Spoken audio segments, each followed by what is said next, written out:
What's up everybody, Jay here and welcome back to the Planted Tank, and in today's video I'm going to be talking a little bit about why I choose to use topsoil over potting soil for my Dirta tanks. So anyways, let's jump straight into it. So this tank is going on about 3 weeks, almost a month being set up now, and as you can see everything is doing really well. I didn't have any kind of algae blooms or anything like that, and the main thing I wanted to talk about today was why I chose to use this super cheap topsoil that I got from Home Depot called EarthGro, and why I prefer that over potting mix and like Miracle Grow organic potting mix and stuff like that. So that's what Diana Wallstad recommends, but most people have a lot better success, especially beginners, using topsoil because it doesn't have an excess amount of nutrients, it doesn't release a whole bunch of ammonia, and it also doesn't have those little white chunks called perlite or vermiculite, which those are organic and are safe to use in your tank, but they float and will always float. So if you go to uproot a plant, you're more than likely going to bring up some perlite or vermiculite with it. And so yeah, with topsoil you don't have to worry about any of that, but topsoil does have a lot of pebbles and big wood chips and stuff, which is why I recommend using a good sifter to get all that stuff out. I will have a link down in the description for a really nice sifter like the one I used in the setup video for this tank.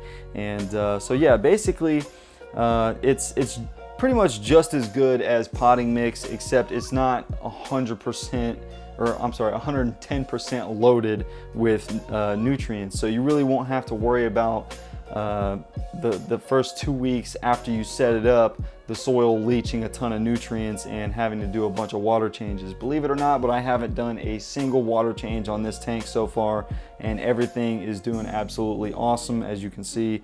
And I don't plan on doing any water changes either. I'm also not dosing this tank at all, and I'm just gonna let the water column feeders deal with all the nitrates that the shrimp poo and all that stuff produce. So I do plan on getting some more fish for this tank because my little snakeskin guppy in there is pretty lonely, I'm sure, but he's doing all right for now. As you can see from my last video, I did switch back to my Sun canister filter. I was using some glass lily pipes on these, but I actually took them off to put them on my other new filter that I purchased, and it actually broke while I was trying to put it in the tube, and it slit my finger open pretty good. So I don't think I'm going to be using any glass lily pipes or the smaller glass lily pipes anytime soon. So yeah, definitely sticking with the good old plastic intake and output.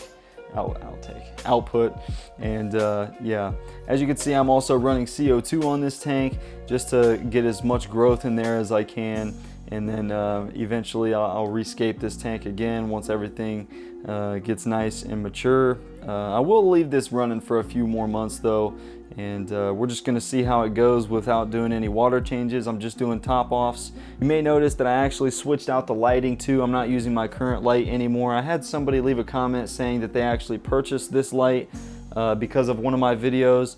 I didn't stop using it just because it's not a good light. It's actually a fantastic light, but I'm just really a sucker for changing stuff out all the time, especially like if I have something just sitting in the closet for a while. I like to get it out sometimes and get it some good use. So I actually am switching out the lighting for this to a Chi Heroes A Series 501 because this tank is 50 centimeters across, or 19.5 or 19.7 inches in length. So yeah, so the tank is doing really good. A lot of people asked me why I use Osmocote Plus and Seachem Flores root tabs. That's just for the Osmocote Plus is just for long-term nutrient storage, and then the Seachem Flores tab with the dirt is just gonna make sure that these plants are getting everything that they need when it comes to the heavy root feeders, which if you didn't notice, I did add some Cryptocoryne Sri Lanka back in the back. I pulled the dwarf Sagittaria out the same day I set this tank up, so I really felt like the dwarf Sag was just going to go absolutely crazy in there, and I didn't really feel like plucking dwarf Sag out all over the place, so I ended up taking it all out and putting it in my WaterBox Clear 16. And so yeah, that's pretty much all I got for today's video. If you guys have any questions about topsoil and why I prefer it over potting mix, leave it down in the comment section. And as always, keep it planted.